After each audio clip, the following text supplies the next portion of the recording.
अस्सलामुअलैकुम वरहमतुल्लाहि वबरकातुहू। उम्मीद करदा सारे मेरे दोस्त ठीक होणगे। अज दा व्लॉग शुरू करते हैं। ठीक है, अज पहला व्लॉग आ। अज मैं तुहानू दसांगा अपने भरावां नू कि जंगल दे विच यानी कि पानी दा सरवाए किद्दां करीदा और किद्दां रेहा जांदा कि जंगल दे विच कोई इत्थे बोरिंग वगैरह कोई भी चीज़ां नहीं होंदियां, कोई भी ऐसे यानी कि भी सर्वे नहीं होंदा कि भी जिहदे नाल पानी दा हिसाब किताब। अक्सर इत्थे यानी कि भी टैंकर होंदे जेह्ड़े टैंकर भर के लेदे। मेरी ड्यूटी होंदी आ माल पूरा करना। आ मेरी गड्डी खलोती है, ठीक है, वड्डी इनू कहंदे डैना, ठीक है। तो यह मेरा टैंकर खलोता, तो यह खोती मेरी जीप। ये माल लेईदा वा मुक्का वगैरह जिथे आप कहने अनमोल वंडा। ये जोड़ा वा जिथे आप पाकिस्तान से कहने तूड़ी, इतने कहते तिब्बन, ठीक है। तो ये तिब्बन ले दिया। है मेरी गड्डी। अज आ गड्डी आ जी आप स्टार्ट करनी है, ठीक है। बिस्मिल्लाह रहमान रहीम। शुरू कर दें अल्लाह के नाम तो। अज मैं अपने भरावां नू दसांगा बकायदा वीडियो दे विच कि टैंकर जोड़ा वा यानी कि भी कित्थों भर के लियाईदा, किद्दां भर के लियाईदा वा, की हिसाब किताब करीदा वा, यानी कि पूरा प्रोसीजर जिद्दां हुंदा वा। सऊदी अरब दा यानी कि सब तो सऊदी अरब ज़्यादा वड्डा पता की मुश्किल हुंदा। सऊदी अरब ज़्यादा मुश्किल ये हुंदा वा कि पानी दा। इत्थे दूसरी चीज़ां नालों ज़्यादा पानी बहुत बहुत बहुत बहुत मुश्किल है।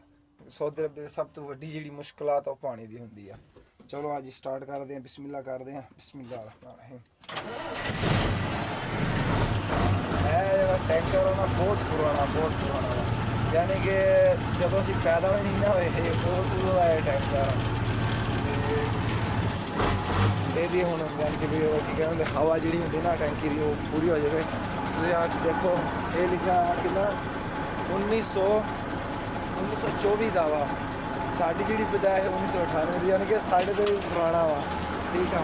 यह जी हैगी आ मैंने लगती है 47, यानी कि 47 हैगी है। लेकिन ये जो कुछ मॉडल ये भी यानी कि पुराना वा, लेकिन उस तो घट आ।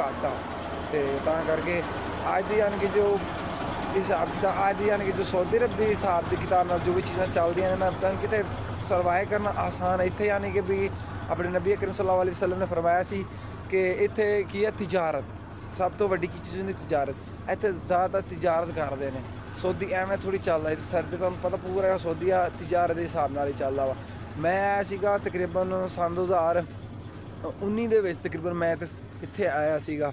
दरअसल मैं आया सीगा वीज़े ते, घर ड्राइवरी का वीज़ा सी। जो घर ड्राइवरी के वीज़े ते मैं आया, अगे मैनू इन्हें दिता है जोड़ा यानी कि भी टैंकर वगैरह आह चीज़ां यानी कि चलानियां चलूनियां।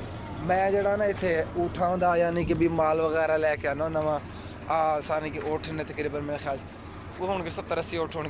एक सुदानी होंदा वा, सुदानी उठ 4 दा होंदा। मैं रोटी रूटी पका के देनी तो माड़ा मोटा काम करना होंदा, यानी कि भी जेड़ा भी यानी कि हुंदा वा नाल हैल्प करनी बस। बकाया मेरा काम होंदा पानी भर के लियाना माल शाल अगे पिछे। ए बच्चे ने ते ए बच्चे ने, ये इन्हां दे छोटे छोटे बच्चे ने, ठीक आ। ओह जेड़ा वड्डा वा ओह वड्डा उस्ताद यानी कि भी ओह तुरेगा नाल सारे उठ। बाकी तुहानू सीधी जी गल करा मेरे भराओ, सऊदी अरब दे विच हर काम दे विच आ जाओ, हर काम दे विच। लेकिन एक जिहड़ा ऊठां वाला काम आना ना, ऊठां वाले काम दे विच बिल्कुल नहीं आना। ऊठां वाला बकरियां वाला यानी कि अस जंगलियां वाला जिहड़ा जंगलातां वाला काम है बिल्कुल बिल्कुल गंदा काम है। खुदा दी कसम बिल्कुल गंदा काम है। अगर ए ऊठां वाले काम दा कोई वीज़ा मिल जाए ना, इहदे नाल चंगा तुसीं भुखे मर जाओ। लेकिन इस जेह्ड़े वीज़े ते ना ऊठां वाले वीज़े ते बिल्कुल भी ना आयो, बिल्कुल भी। तुहानू 2000 रियाल भी देन फिर भी ना आयो। ऊठां दा काम बहुत बहुत बहुत मुश्किल है, बहुत मुश्किल है। तुहाडी सोच जिन्ना मुश्किल है। अस्तगफुरुल्लाह, अल्लाह तो पनाह मंगदा। बाकी अगर कोई भी किसी भरा नू वीज़ा चाहिए किसी चीज़ का भी मैनू दस्सिओ, ठीक है। मैं अपने भरावां दी सपोर्ट करांगा। मैं वीज़े भी माशाअल्लाह दिना वाले चंगे, बुरे वीज़े नहीं। ऊठां दा वीज़ा वा, कोई किसी चीज़ का वीज़ा चाहिए मेरे नाल राबता कर सकते हो बकायदा। मैं जो आया सीगा मैं क्योंकि इत्थे कहंदे कि भी सऊदी दगा करदे, दर हकीकत सऊदी दगा नहीं करदे, ठीक आ।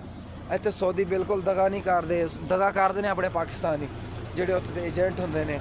अपने कोल इत्थे वीज़े बिल्कुल खासतौर वीज़े दी जिहड़ी फीस हुंदी है ना, कि वीज़े की फीस जी होंगी तकरीबन 1400-1500 रियाल होंगी है फीस इत्थे दी। लेकिन अपने को जो उत्थे चार्ज लेंदे ने पाकिस्तानी 2 लाख 2.5 लाख जो अपने को उत्ते लेंदे ने। सब तो वड्डी जी यानी कि 2 नंबरी पाकिस्तान दे विच आ। सऊदी अरब हाँ मैं मानदा वा कि सऊदी अरब जी वीज़ा कट के देंगे वो कहते कि यही वीज़ा वा। लेकिन जोड़े अपने पाकिस्तानी ने झूठ मारते हैं, झूठ मार के बंदे इतने भेजते हैं, बाद कहते हैं भाई साड़ी जिम्मेदारी, बाद नंबर ब्लॉक कर देते हैं। सब तो यानी कि बड़ा जो ड्रामा ना अपने पाकिस्तान के चलता वा, ठीक है। ਤੇ ਅੱਜ ਮੈਂ ਤੁਹਾਨੂੰ ਯਾਨੀ ਕਿ ਵੀ ਦੱਸਦਾ ਪਿਆ ਕਿ ਮਸਲਾ ਟੈਂਕਰ ਕਿਵੇਂ ਭਰ ਕੇ ਲਿਆਵਾਂਗੇ, ਟੈਂਕਰ ਕਿਵੇਂ ਭਰ ਕੇ ਲਿਆਈਦਾ, ਕੀ ਹਿਸਾਬ ਕਿਤਾਬ ਹੁੰਦਾ ਵਾ, ਤੁਹਾਨੂੰ ਪੂਰਾ ਦੱਸਾਂਗਾ। ਫਿਲਹਾਲ ਲਈ ਮੈਨੂੰ ਇਜਾਜ਼ਤ ਦਿਓ। ਅੱਲਾ ਹਾਫਿਜ਼।